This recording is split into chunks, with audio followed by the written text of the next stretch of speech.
In this video, we follow an emergency response from the Pieter fire station in Amsterdam. The crew receives a report of a gas smell that raises concern. Permission to drive under emergency conditions has been granted by the dispatch center. Watch along. Gaslucht binnen.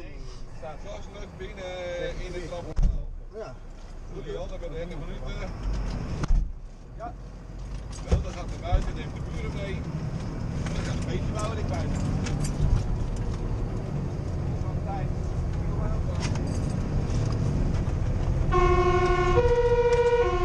Na 200 meter rechts afslaan. 100. 50. Rechts afslaan. '"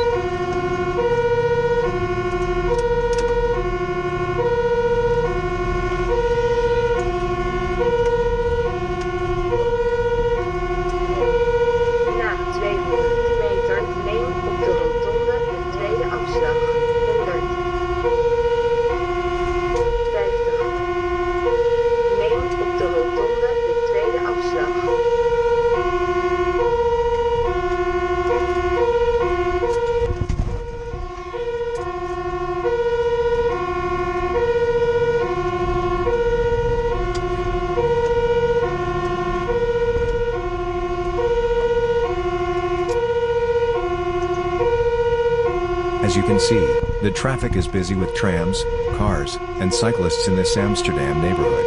Firefighters receive additional driving training for responding to emergencies.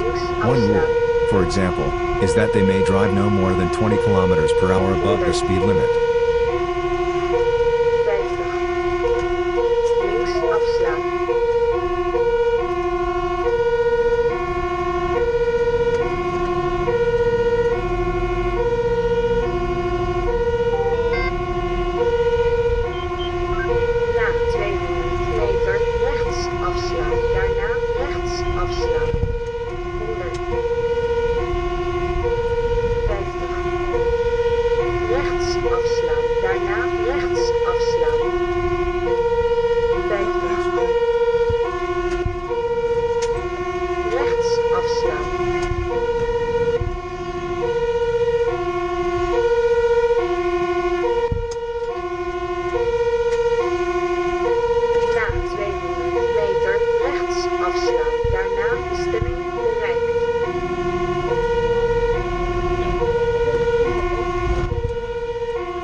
The fire engine has arrived at its destination.